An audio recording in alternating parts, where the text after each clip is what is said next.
Okay, तो चलो आज हम आगे बढ़ते हैं। ये लेक्चर नंबर 8 है।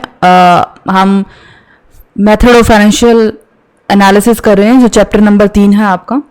आज हम जो मेथड पढ़ने वाले हैं फाइनेंशियल एनालिसिस का, वो है common size statements. Last lecture में हमने कंपैरेटिव स्टेटमेंट्स पढ़ी थी। कंपैरेटिव स्टेटमेंट मैं एक बार फिर से रिवाइज कर देती हूँ क्या होती हैं। कंपैरेटिव स्टेटमेंट्स होती हैं जब आप फाइनेंशियल स्टेटमेंट्स को इस तरीके से बनाते हो जिसमें आप एक साल का डेटा दूसरे साल के डेटा से कंपेयर करते हो। इसको हम बोलते हैं कंपैरेटिव स्टेटमेंट। इसकी एक लिमिटेशन ये है कि आप इसमें सिर्फ 2 सालों के डेटा को आपस में कंपेयर कर सकते हो, आप 2 आइटम्स को आपस में कंपेयर नहीं कर सकते। ये लिमिटेशन हमारी दूर होती है कॉमन साइज स्टेटमेंट बनाने से।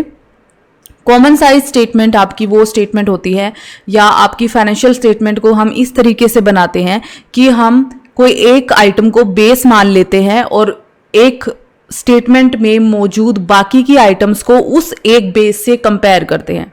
फॉर एग्जाम्पल, जब भी हम प्रॉफिट एंड लॉस अकाउंट बनाते हैं, कॉमन साइज स्टेटमेंट बनाते हैं, common size profit and loss account, वहां हम जो आपकी नेट सेल्स का डेटा होता है, नेट सेल्स को हम एक बेस मान लेते हैं और प्रॉफिट एंड लॉस अकाउंट में मौजूद हर एक आइटम को हम नेट सेल से कंपेयर करते हैं कि नेट सेल के कंपैरिजन में वो आइटम कितने प्रतिशत है। ये होती है हमारी कॉमन साइज स्टेटमेंट। तो कंपैरेटिव स्टेटमेंट के अंदर हम 2 सालों के डेटा को आपस में कंपेयर करते हैं, बट 1 साल के डेटा को हम आपस में कंपेयर नहीं करते।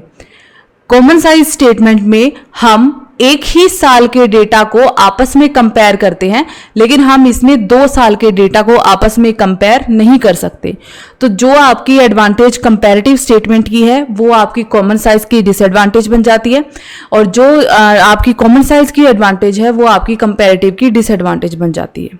ठीक है, तो स्टार्ट करते हैं हम कि जो हमारे व्यक्तिगत आंकड़े होते हैं, जो इंडिविजुअल फिगर्स होते हैं, उसको हम परसेंटेज के रूप में कन्वर्ट कर लेते हैं और एक कॉमन बेस रखते हैं। जैसे मैंने बताया कि प्रॉफिट एंड लॉस अकाउंट है, वहां हमारा कॉमन बेस होता है नेट सेल्स। तो हम ये देखते हैं कि हमारी जितनी भी बिक्री हुई है, उस बिक्री के मुकाबले आपका प्रॉफिट कितने प्रतिशत है, उस बिक्री के मुकाबले आपका डायरेक्ट एक्सपेंसेस कितने प्रतिशत है, उस बिक्री के मुकाबले आपकी सैलरी कितने प्रतिशत है, उस बिक्री के मुकाबले आपका ग्रोस प्रॉफिट कितने प्रतिशत है। तो हम ये देखते हैं। इसी तरीके से बैलेंस शीट में हम टोटल एसेट और टोटल लाइबिलिटीज, इन 2 को हम बेस मान लेते हैं। तो एसेट साइड की हर एक आइटम को हम टोटल एसेट के प्रतिशत के रूप में निकालते हैं, और लाइबिलिटी साइड की हर एक आइटम को हम टोटल लाइबिलिटी के प्रतिशत के रूप में देखते हैं कि इनके मुकाबले वो कितने % हैं। ठीक है, अब हम आगे बढ़ रहे हैं। सबसे पहले हम 2 चीजें पढ़ेंगे प्रैक्टिकल क्वेश्चन पे जाने से पहले, कि कॉमन साइज स्टेटमेंट की क्या उपयोगिता है और कॉमन साइज स्टेटमेंट की क्या सीमाएं या लिमिटेशंस है।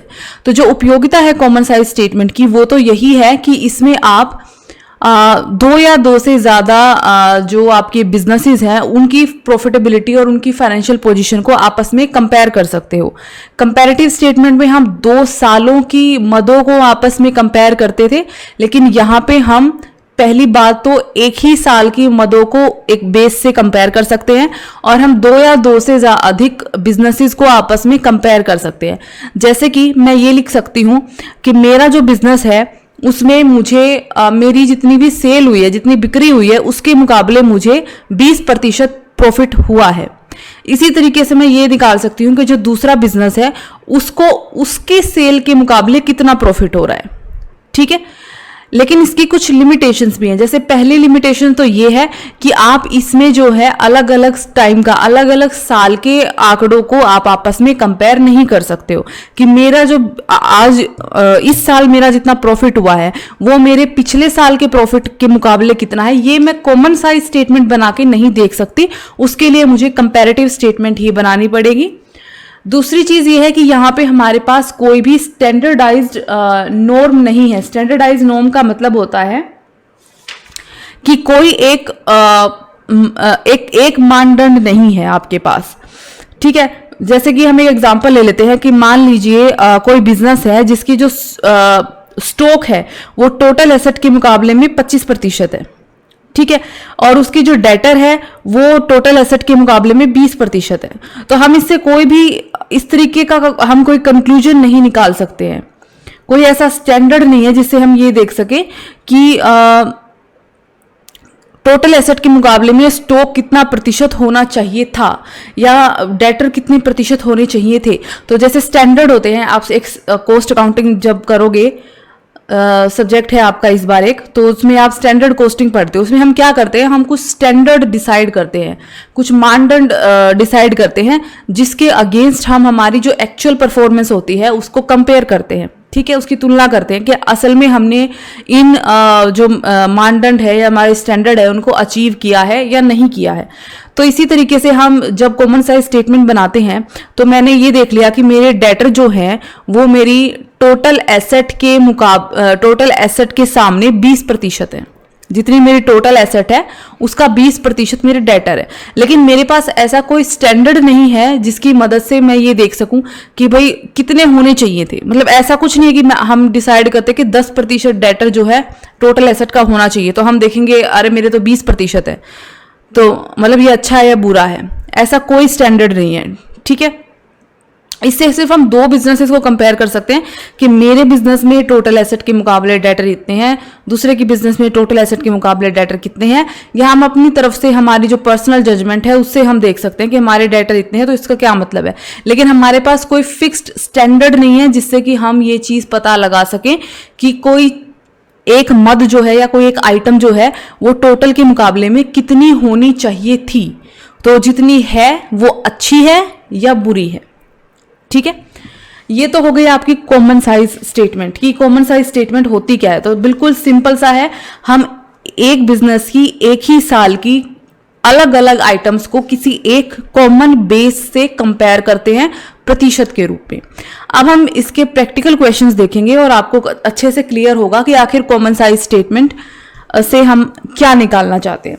तो जब भी हम कॉमन साइज स्टेटमेंट निकालते हैं तो इसके अंदर जो है, जैसे आपको 2 साल की आइटम्स दे रखी हैं, 2015 की, 2016 की। अब आप 2015 की आइटम को 2016 की आइटम से कंपेयर नहीं कर सकते। आप ये नहीं देख सकते कि आपको जैसे ये कैपिटल दे रखी है कि 2015 में 6 लाख है और 2016 में भी 6 लाख है, तो एक दूसरे को आपस में कंपेयर नहीं कर सकते हम। लेकिन हम क्या कर सकते हैं कि बैलेंस शीट है तो हम टोटल लाइबिलिटी से इसी साल की कैपिटल को कंपेयर कर सकते हैं और 2016 की टोटल लाइबिलिटी से 2016 की कैपिटल को कंपेयर कर सकते हैं। हम फिर ये देख सकते हैं कि 2015 में जो लाइबिलिटी थी मेरी उसके मुकाबले कैपिटल इतनी थी और 2016 में जो लाइबिलिटी है मेरी उसके मुकाबले मेरी 2016 की कैपिटल इतनी है। तो मैं एक ही साल की मदों को आपस में कंपेयर कर सकती हूं, लेकिन मैं 2 साल की मदों को एक दूसरे से कंपेयर नहीं कर सकती। बस यही फर्क है कंपैरेटिव स्टेटमेंट में और कॉमन साइज स्टेटमेंट में, ठीक है। दोनों के फायदे अलग अलग हैं। जैसे कंपैरेटिव में हम 2 साल का मिला के देख सकते हैं कि हमारा क्या ट्रेंड चल रहा है, वृद्धि हो रही है नहीं हो रही है। इसी तरह से हम एक ही साल की हम मिला के देख सकते हैं, भाई मैंने इतना पैसा लगाया है अपने बिजनेस में, तो उस पैसे के बदले में जो मतलब जितना पैसा आपने यहाँ पे लगा रखा है उस पैसे में से इक्विटी से कितना पैसा आया है, लॉन्ग टर्म लोन से कितना पैसा आया है, रिजर्व में कितना पैसा पड़ा है, शॉर्ट टर्म लाइबिलिटीज कितनी है उसके मुकाबले। एसेट में हम ये देख सकते हैं भी मेरी टोटल एसेट मेरे बिजनेस में इतनी लगी हुई है, तो ये जो भी टोटल एसेट लगी हुई है इसमें से फिक्स्ड एसेट का कितना पार्ट है, करंट एसेट का कितना पार्ट है, या अलग अलग करके लैंड का कितना पार्ट है, प्लांट का कितना पार्ट है। तो ये चीज हम देख सकते हैं। तो दोनों ही स्टेटमेंट्स के अपने अपने फायदे और अपने अपने नुकसान है। तो अभी हम बना रहे हैं common size statement. Common size statement बनाने का जो तरीका है उसको हम इस तरीके से बनाएंगे। हम लिखेंगे कॉमन साइज, हम यहाँ पे बैलेंस शीट बना रहे हैं तो common size balance sheet. Balance sheet हमेशा एज ओन होती है या एज एट होती है, मतलब एक डेट के ऊपर बनती है। तो हमारे पास जो डेट है वो है 31 मार्च 2015 और 2016, ये 2 डेट है। तो इनकी हम बना रहे हैं कॉमन साइज स्टेटमेंट। सबसे पहले हम लिखेंगे पर्टिकुलर।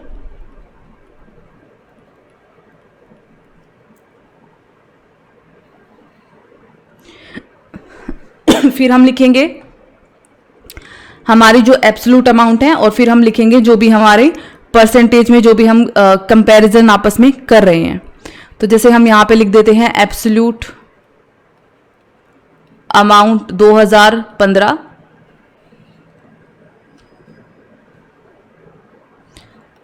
Percentage of total 2015। हम हर एक साल का अलग अलग करके चलेंगे, पहले 15 का बनाएंगे, फिर हम बनाएंगे 2016 का, यहाँ एब्सोल्यूट और यहाँ पे परसेंटेज 2016 की। ठीक है, बुक में आपको कैसे भी बना के दे रखा हो, हम 2015 का अलग बनाएंगे, 2016 का हम अलग बनाएंगे, क्योंकि हम 2015 को 2016 से कंपेयर नहीं कर रहे हैं, हम 2015 की आइटम्स को 2015 की ही आइटम से कंपेयर कर रहे हैं। तो सबसे पहले हम 2015 की चलते हैं। सबसे पहले हमें बनानी है बैलेंस शीट। तो बैलेंस शीट की सारी आइटम्स को हम एक बार लिख लेते हैं। तो सबसे पहले हम लिखेंगे इसमें इक्विटी एंड लायबिलिटी, और क्योंकि हम इसमें टोटल लायबिलिटी से जब भी आप बैलेंस शीट बनाते हो तो लायबिलिटी साइड की जो जितनी भी आइटम है उन सबको आप टोटल लायबिलिटी से कंपेयर करते हो, और एसेट साइड की जितनी भी आइटम है उसको आप टोटल एसेट से कंपेयर करते हो। तो हमें सिर्फ और सिर्फ इन दोनों का, लायबिलिटी का और एसेट का टोटल चाहिए होता है। तो जैसे हमने कंपैरेटिव में जैसे फॉर्मूला लगा के किया था, यहां उसकी जरूरत आपको नहीं है। तो सीधा हम डालेंगे सबसे पहले आपको दी हुई है क्वेश्चन में इक्विटी शेयर कैपिटल,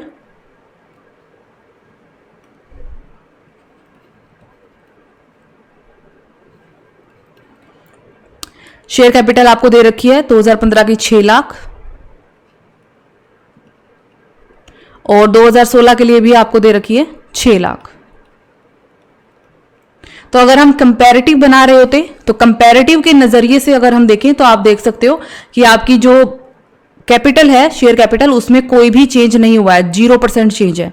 लेकिन यहां हम कॉमन साइज के जब नजरिए से देखेंगे तो कॉमन साइज का नजरिया हमारा ये कहता है कि हमें इस कैपिटल को इसी साल की टोटल जो आएगा लायबिलिटी साइड का उससे कंपेयर करना है, उसके मुकाबले कितनी प्रतिशत है। दूसरी हमारी जो एंट्री है वो है रिजर्व एंड सरप्लस।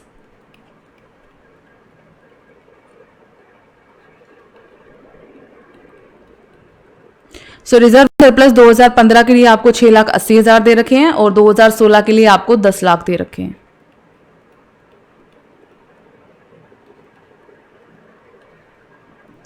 इसी बैलेंस शीट का जो आपको क्वेश्चन दे रखा है ना, इसी का आप कंपैरेटिव भी बना सकते हो और इसी का आप कॉमन साइज भी बना सकते हो। फिर आपको डिबेंचर्स दे रखे हैं जो कि आपकी नॉन करंट लायबिलिटी होती है या लॉन्ग टर्म लायबिलिटी होती है, तो हम इसको नॉन करंट लायबिलिटी लिख सकते हैं। ठीक है, जो कि आपको दिए हुए हैं 3 लाख और 3 लाख।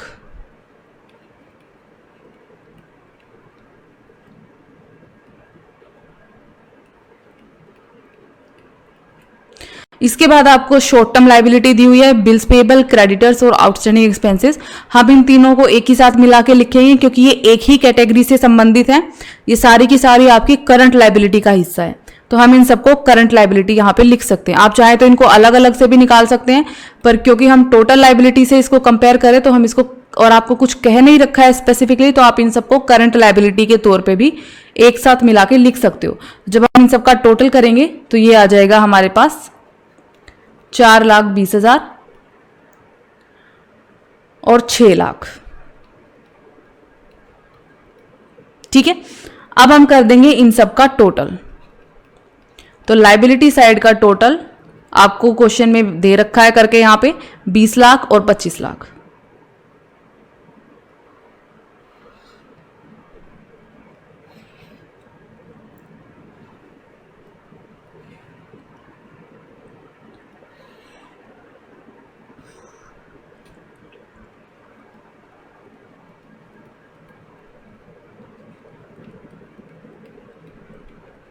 अब एसेट साइड पे जाने से पहले हम इसी चीज को मैं आपको करके दिखाती हूँ कि हम कॉमन साइज स्टेटमेंट में क्या करते हैं। तो जैसे कि मैंने आपको बताया था कि एक ही साल की आइटम्स को हम उसी साल के टोटल से, या जो भी बेस हम लेते हैं, बैलेंस शीट के केस में हम टोटल लायबिलिटी और टोटल एसेट को बेस लेते हैं, और प्रॉफिट एंड लॉस के मामले में हम नेट सेल्स को बेस लेते हैं। तो यहाँ पे हमारा जो बेस है लायबिलिटी साइड के लिए वो है total liability. Total liability base है, इसका मतलब है टोटल लायबिलिटी है 100 परसेंट। ठीक है, आप जब भी अपने मार्क्स की एग्जाम्स में जब आप मार्क्स देखते हो तो मार्क्स की अपनी परसेंटेज निकालते हो कि टोटल मार्क्स इतने हैं और आपने टोटल में से इतने मार्क्स लिए हैं, तो आप परसेंटेज निकालते हो। वैसे ही यहां करना है, हमारे लिए टोटल है ये और ये है अलग अलग आइटम। हमें ये देखना है कि ये हर एक आइटम इस टोटल के मुकाबले कितने प्रतिशत है। तो ये टोटल है तो मतलब ये तो 100% है, तो हमें देखना है इस 100% में से शेयर कैपिटल कितना परसेंट है, ये कितना परसेंट है, ये कितना परसेंट है। सबसे पहले हम शेयर कैपिटल देख लेंगे। तो शेयर कैपिटल 6 लाख है, तो 6 लाख का जब हम परसेंटेज निकालेंगे क्या कहते हैं इसको, 20 लाख से,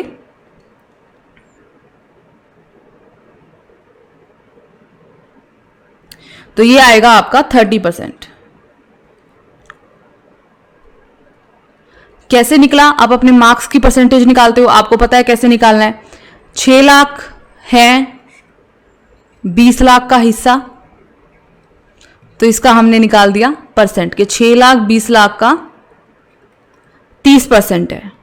ठीक है, इसका मतलब ये है कि जितनी भी हमारी टोटल लायबिलिटी है उस टोटल लायबिलिटी में से 30% हमारे पास शेयर कैपिटल से पैसा आया है।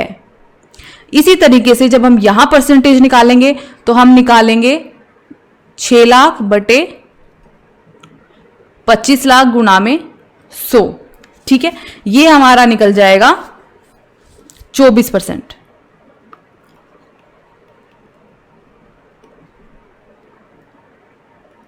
ओके, ऐसे ही हम बाकी आइटम्स का निकाल लेंगे। तो ये 6,80,000 20 लाख का है आपका 34%, ये 3,20,00,000 का बनता है आपका 15%, और ये 4,20,000 आपका बनता है 20 लाख का 21%। ठीक है, इसी तरीके से हम इस साइड के सारे भी परसेंटेज निकाल लेंगे। तो आपका ये बनता है 10 लाख 25 लाख का 40%, फिर ये बनता है आपका 15 क्या कहते हैं इसको 12%, और ये है आपका 24%। अब मुझे देखना हो ना तो आप क्या देखोगे, अब ये तो मैंने बता दिया कितना परसेंट है, तो अब हम क्या देखेंगे, हम ये देखेंगे 2015 में मेरे पास टोटल लायबिलिटी के नाम के 20 लाख रुपए थे। मेरी कंपनी की टोटल लायबिलिटी कुल जो दायित्व था वो 20 लाख था। इस कुल दायित्व में से जो मेरी नॉन करंट लायबिलिटी थी, लॉन्ग टर्म जो मेरी लायबिलिटी थी, वो मेरे कुल दायित्व का 15% थी। लेकिन इस साल मेरे जो कुल दायित्व हैं जो कि बढ़ गए हैं, उसमें से जो मेरी लॉन्ग टर्म लायबिलिटी है वो सिर्फ 12% है। ठीक है, तो हम इन दोनों को आपस में कंपेयर नहीं कर रहे। हम ये नहीं देख रहे कि पिछली बार भी 3 लाख थे, इस बार भी 3 लाख है, 0% वृद्धि हुई है, 0% कमी आई है। नहीं, हम क्या देख रहे हैं, पिछले बार मेरे जो कुल दायित्व थे उसके मुकाबले पिछली बार जो मेरी लॉन्ग टर्म लायबिलिटी थी वो थी 15%, लेकिन इस बार जो मेरे कुल दायित्व हैं उसमें से मेरी जो लॉन्ग टर्म लायबिलिटी है वो सिर्फ 12% है। ठीक है, इसी तरीके से हम ये देखते हैं कि पिछले बार जो मेरी कुल दायित्व थे उसमें से मेरी शेयर कैपिटल 30% थी, लेकिन इस बार जो मेरे कुल दायित्व हैं उसका सिर्फ 24% मेरी शेयर कैपिटल है। वैसे तो देखा जाए तो शेयर कैपिटल आपकी पहले भी 6 लाख थी और इस बार भी 6 लाख है, लेकिन क्योंकि हम कॉमन साइज के नजरिए से देख रहे हैं तो अगर आप देखोगे तो आपकी जो कुल दायित्वों का हिस्सा है वो शेयर कैपिटल में आपका घट गया है, क्योंकि पिछले बार कुल दायित्वों में आपकी 30% शेयर कैपिटल थी और इस बार आपके कुल दायित्व में सिर्फ 24% शेयर कैपिटल है। ठीक है, तो इस तरीके से हम देखते हैं कॉमन साइज स्टेटमेंट को।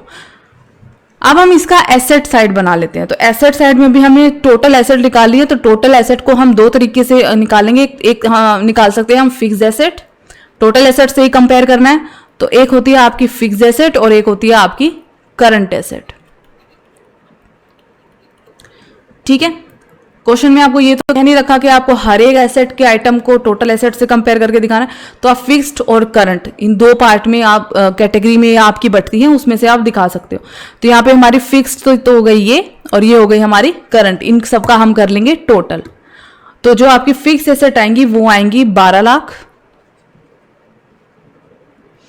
और अगले साल, इस साल की है आपकी 13,56,250। करंट एसेट है आपकी 8 लाख और फिक्स एसेट्स है 11,43,750। तो पिछली बार मेरी कुल संपत्ति जो थी वो थी 20 लाख। इस बार जो मेरी कुल संपत्ति है वो है 25 लाख। ठीक है, हमें देखना क्या है कि पिछले साल जो मेरी कुल संपत्ति थी उसमें से फिक्स एसेट्स का कितना हिस्सा था और फिक्स करंट एसेट का कितना हिस्सा था, और इस साल जो मेरी कुल संपत्ति है उसमें से फिक्स एसेट्स का कितना हिस्सा है और करंट एसेट का कितना हिस्सा है। ठीक है, तो इन दोनों का जब मैं परसेंटेज निकालूंगी तो ये आएगा 60% और ये ऑटोमेटिकली हो जाएगा 40%।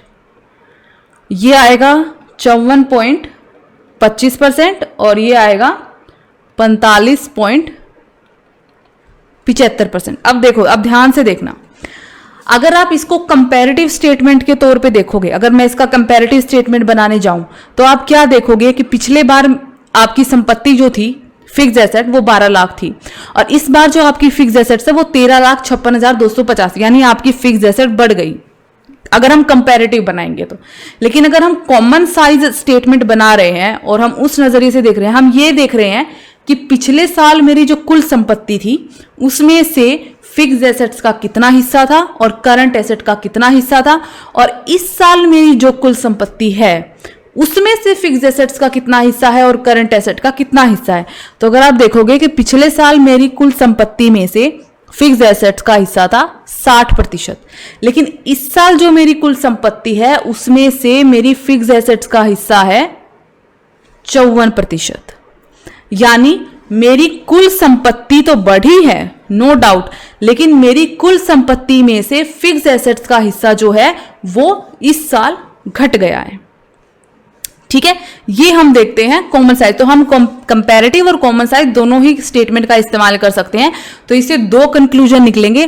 पहला तो निकल जाएगा कंपैरेटिव बनाने से कि पिछले साल के मुकाबले मेरी फिक्स एसेट बढ़ गई, लेकिन दूसरा कंक्लूजन अगर कॉमन साइज स्टेटमेंट बना के हम ये निकालेंगे कि पिछले साल जो मेरी कुल संपत्ति में से फिक्स एसेट्स का जितना हिस्सा था, इस साल जो मेरी कुल संपत्ति है उसमें से फिक्स एसेट्स का हिस्सा कम हो गया है, इसका मतलब करंट एसेट का हिस्सा बढ़ गया है।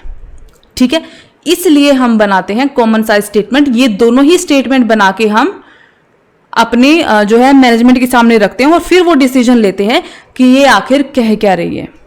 ठीक है, अब हम देखते हैं नेक्स्ट इलस्ट्रेशन जो कि है आपका प्रॉफिट एंड लॉस अकाउंट का। तो हम देखेंगे कि जब आप common size profit and loss account बनाते हो तो किस तरीके से हम बनाते हैं। Common size profit and loss account आपका जो बनेगा, क्योंकि हम इसको आपको यहाँ पे सारा का सारा सोल्व करके दिया ही हुआ है। ग्रोस सेल में से सेल रिटर्न निकाल दिया तो वो नेट सेल आ गई, फिर उसमें से कॉस्ट ऑफ गुड्स सोल्ड निकाल दिया। मैंने आपको लास्ट लेक्चर में बताया था कॉस्ट ऑफ गुड्स सोल्ड क्या होता है, तो ग्रोस प्रॉफिट आ गया। फिर आपने ग्रोस प्रॉफिट में से ऑपरेटिंग एक्सपेंसेस निकाल दिए तो आपका आ गया ऑपरेटिंग इनकम या इनकम फ्रॉम ऑपरेशन, या हम इसको ऑपरेटिंग इनकम भी बोलते हैं। इसमें से आपने नॉन ऑपरेटिंग इनकम ऐड कर दी तो टोटल इनकम आ गई। टोटल इनकम में से आप नॉन ऑपरेटिंग एक्सपेंसेस को माइनस कर दोगे तो आपके पास नेट प्रॉफिट आ जाएगा। क्वेश्चन में अगर आपको टैक्स दिया होता तो यहाँ पे आ जाती है आपकी नेट प्रॉफिट बिफोर टैक्स, फिर आप इसमें से टैक्स माइनस करते तो आ जाता आपका नेट प्रॉफिट आफ्टर टैक्स। तो सारा क्वेश्चन आपको निकाल के दिया हुआ है। आपको 2015 की आइटम्स दे रखी है, 2016 की आइटम्स दे रखी है। हमें क्या निकालना है, सिर्फ ये देखना है कि जो हमारा बेस होता है, जो कॉमन बेस है, उसके एक ही साल के कॉमन बेस के मुकाबले उसी साल की बाकी की आइटम कितनी है। तो मैंने आपको बताया था प्रॉफिट एंड लॉस अकाउंट बनाते हैं, जो हमारा कॉमन बेस होता है नेट सेल्स, ये ध्यान रखना। नेट सेल कॉमन बेस होता है, सेल कभी कॉमन बेस नहीं होता। अगर आपको सेल रिटर्न दे रखा है तो आपको पहले नेट सेल निकालनी पड़ेगी। ओके, तो अब हम बना लेते हैं common size profit and loss account. बनाने के लिए हम वही चीज लिखेंगे ऊपर, common size profit and loss account for the year 2015 and 16। ठीक है, ओके। सो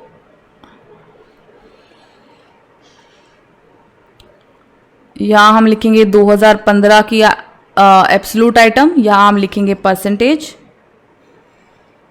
यहाँ 2016 के एब्सोल्यूट आइटम और परसेंटेज, यहाँ हम लिखेंगे 2015 के आइटम, यहाँ परसेंटेज, ये 2016 और ये परसेंटेज, और यहाँ हम डालेंगे पर्टिकुलर।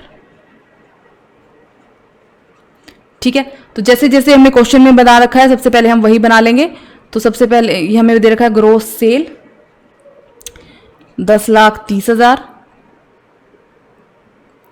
12,42,000। फिर आपको दे रखा है इसमें से माइनस करके सेल्स रिटर्न, तो ये हो गया आपका 30,000 और ये हो गया 42,000। तो ये आ गई आपकी नेट सेल, ये हमारा बेस है। नेट सेल आ गई 10 लाख और यहाँ आ गई 12 लाख। क्योंकि ये बेस है तो ये ऑटोमेटिकली 100% है। अब हमें बाकी सारी चीज़ें इसके मुकाबले निकालनी है कि इसका कितना कितना परसेंट है, बाकी सारी चीज़ें। ठीक है, अब नेट सेल आ गई तो इसमें से हम माइनस कर देते हैं कॉस्ट ऑफ गुड्स सोल्ड, जो कि है आपका 6 लाख,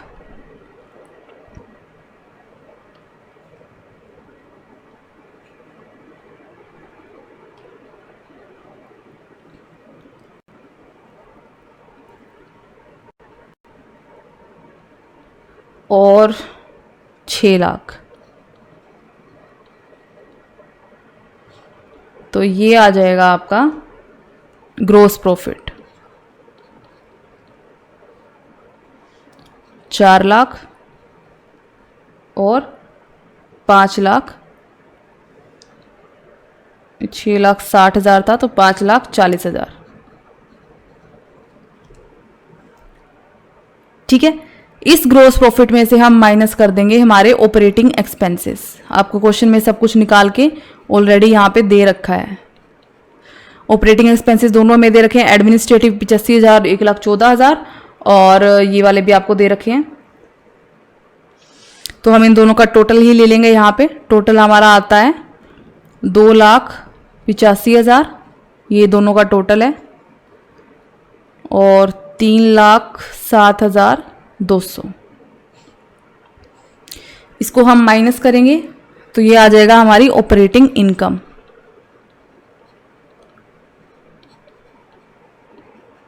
और आप इतने सालों से कॉमर्स पढ़ रहे हो तो मैं ये उम्मीद करती हूँ, मैं मान के चल रही हूँ कि वैसे तो हमने लास्ट लेक्चर में भी डिस्कस किया था, पर फिर भी मैं एक उम्मीद रख रही हूँ कि आपको पता है कि ऑपरेटिंग इनकम क्या होती है, इसका मतलब क्या होता है, कॉस्ट ऑफ गुड्स सोल्ड का मतलब क्या होता है, ऑपरेटिंग एक्सपेंसेस का मतलब क्या होता है, ग्रोस प्रॉफिट का मतलब क्या होता है, क्योंकि ये बेसिक चीज़ें हैं जो हम 11th में से सीख के आते हैं। तो ये हो गया आपका 1,15,000। फिर भी अगर आपको नहीं आए कोई किसी आइटम का मतलब समझ में तो आप मुझसे पूछ सकते हो। और ये हो गया 2,32,800। इसमें हम ऐड कर देंगे नॉन ऑपरेटिंग इनकम, क्योंकि ऑपरेटिंग इनकम तो आई गई है, नॉन ऑपरेटिंग ऐड कर दोगे तो आपको टोटल मिल जाएगा, टोटल इनकम। तो नॉन ऑपरेटिंग इनकम हमें दे रखी है क्वेश्चन में 24,000 और 34,200।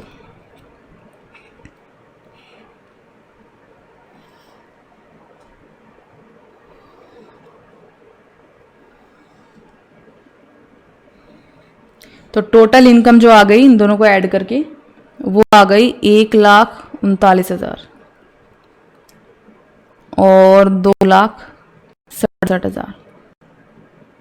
ठीक है, अब हम इसमें से माइनस करेंगे नॉन ऑपरेटिंग एक्सपेंस, जो कि आपको दे रखे हैं 36,000 और 53,280। अब जो हमें मिला है इसको हम इनकम बिफोर टैक्स या नेट प्रॉफिट बिफोर टैक्स या नेट प्रॉफिट बोलेंगे। अगर आपको टैक्स नहीं दे रखा है तो ये डायरेक्ट आपका नेट प्रॉफिट निकल गया, 1,03,000 और 2,13,720। अब जब पूरा का पूरा हमने लिख दिया है, हमारा प्रॉफिट एंड लॉस अकाउंट बन गया है। कॉमन साइज कैसे बनेगा, अब हमें इसे कॉमन बेस से कंपेयर करना है, ठीक है। तो 2015 की आइटम्स को 2015 के बेस से कंपेयर करना है, 2016 के आइटम्स को 2016 के बेस से कंपेयर करना है। 2015-16 को आपस में कंपेयर हम नहीं कर रहे हैं। तो बेस हमारा प्रॉफिट एंड लॉस अकाउंट में बनता है नेट सेल। तो नेट सेल हमारे 2015 के 10 लाख, मतलब हर किसी का परसेंटेज, हर आइटम का परसेंटेज मुझे 10 लाख से निकालना है। तो जैसे ग्रोस सेल मेरे पास है 1,03,000, तो अब मुझे इसका परसेंटेज निकालना है कि ये नेट सेल के मुकाबले कितनी है। तो वही जैसे हम परसेंटेज निकालते हैं 10,30,000 बटे में 10 लाख गुणा में 100, तो ये आ जाएगा 103%। यानी हमारी जो ग्रोस सेल थी वो नेट सेल का 103% है। ऐसे ही हम निकालेंगे सेल रिटर्न का। तो सेल रिटर्न है आपका 30,000, तो 30,000 बटे 10 लाख गुणा में 100, तो आपका जो सेल रिटर्न है वो आपकी नेट सेल का है 3%। कॉस्ट ऑफ गुड सोल्ड जो आएगा वो आपकी नेट सेल का आएगा 60%। तो 100 में से 60% आप निकालोगे तो वो वैसे भी ऑटोमेटिकली 40% निकल जाएगा। नहीं, आप अगर प्रतिशत भी निकालोगे तो 4 लाख बटे 10 लाख गुणा में 100 40 आएगा। फिर हम निकालेंगे कि हमारा ऑपरेटिंग एक्सपेंसेस कितने परसेंट है, तो ये आएगा आपका 8.5%, ठीक है। सॉरी, आप टोटल ऑपरेटिंग एक्सपेंसेस निकालोगे तो ये आएगा आपका 28.5%। तो क्योंकि हमने टोटल लिया, अलग अलग नहीं लिया, ठीक है। अब हम निकालेंगे कि ऑपरेटिंग इनकम हमारी नेट सेल के मुकाबले कितना प्रतिशत है, तो ये है आपकी 11.5%। नॉन ऑपरेटिंग एक्सपेंस है आपके 2.4%, ठीक है। ये है आपका 13.9%। नॉन ऑपरेटिंग एक्सपेंसेस हैं आपके 3.6% और नेट प्रॉफिट आपकी सेल के मुकाबले है 10.30%। इसका क्या मतलब है, जो भी आपकी इनकम होती है, सेल किसी भी बिजनेस की मेन इनकम का सोर्स होता है, मेन कमाई का साधन होता है, ठीक है। लेकिन वो पूरी की पूरी कमाई कभी भी आपके पास नहीं रहती है। उसमें से सारे खर्चे पूरे करने के बाद आपके पास जो आखिर में बचता है वो होता है प्रॉफिट, जिसको हम नेट प्रॉफिट बोलते हैं, ठीक है। सारी आपने operating income, non operating income, सारे एक्सपेंसेस, सब कुछ एडजस्ट, टैक्स वगैरह सब एडजस्ट जब कर लिया, आखिर में जो आपके पास किसी भी बिजनेस के पास पैसा बच जाता है उसको हम बोलते हैं नेट प्रॉफिट। ये नेट प्रॉफिट जो हमने नेट सेल जो थी हमारी, जो हमारी सेल हुई थी, एक्चुअल सेल जो हुई थी नेट सेल, उसके मुकाबले सिर्फ 10.30% है था 2015 में, ठीक है। और जब हम ये निकालेंगे ना 2016 में, तो 2016 की जो नेट सेल है 12 लाख, उसके मुकाबले 2016 का जो नेट प्रॉफिट है वो है 17.81%। तो हम यहां ये देख रहे हैं कि पिछले साल जो हमारी सेल हुई थी उसके मुकाबले पिछले साल का प्रॉफिट 10.30% था, और इस साल जो सेल हुई है उसके मुकाबले इस साल का प्रॉफिट 17.81% है। तो हम इसको दूसरी बिजनेस से भी कंपेयर कर सकते हैं कि दूसरे बिजनेस का उसकी सेल के मुकाबले कितना प्रॉफिट हुआ है, और मेरे बिजनेस का मेरी सेल के मुकाबले 17.81% प्रॉफिट हुआ है। तो किसकी ज्यादा अच्छी सेल रही, किसका ज्यादा अच्छा प्रॉफिट रहा, किसके खर्चे कम रहे, ठीक है। तो ये होती है हमारी common size profit and loss account. एक और क्वेश्चन है आपका इसी से related, profit and loss account से रिलेटेड, जिसमें आपको नेट सेल दे रखी है पहले से ही, कॉस्ट ऑफ गुड सोल्ड दे रखा है, इसको आप नेट सेल में से माइनस करोगे तो आपको ग्रोस प्रॉफिट मिल जाएगा। ऑपरेटिंग एक्सपेंसेस दे रखे हैं, ऑपरेटिंग एक्सपेंसेस माइनस करोगे तो आपको ऑपरेटिंग इनकम मिल जाएगी। नॉन ऑपरेटिंग एक्सपेंसेस माइनस करोगे तो आपको प्रॉफिट बिफोर टैक्स मिलेगा, क्योंकि आपको क्वेश्चन में टैक्स दे रखा है। फिर आप इसमें से टैक्स माइनस कर दोगे तो आपको मिल जाएगा नेट प्रॉफिट, ठीक है। तो आपको 2014, 2015 और 2016 के आंकड़े दे रखे हैं। आपका काम ये है कि आपको इसकी एक common size profit and loss account बनाना है। अब जितना हम कर चुके हैं, मुझे पूरी उम्मीद है आप इसका अच्छे आराम से ही, बड़े आराम से इसका कॉमन साइज बना सकते हैं 3 सालों का। इन 3 सालों को आपस में कंपेयर नहीं करना है। 2014 के आइटम को उसके बेस से कंपेयर करना है, 2015 के आइटम को 2015 के बेस से कंपेयर करना है, और 2016 के आइटम को 2016 के बेस से कंपेयर करना है। ठीक है, तो आज हमने किया है कॉमन साइज स्टेटमेंट। इससे नेक्स्ट लेक्चर में हम इस जो अगला तरीका है हमारा फाइनेंशियल स्टेटमेंट को एनालाइज करने का, ट्रेंड परसेंटेज, वो हम करेंगे नेक्स्ट लेक्चर के अंदर। अगर कॉमन साइज स्टेटमेंट में आपको कुछ भी नहीं समझ में आया हो, छोटी से छोटी बात, तो आप मुझसे पूछ सकते हैं।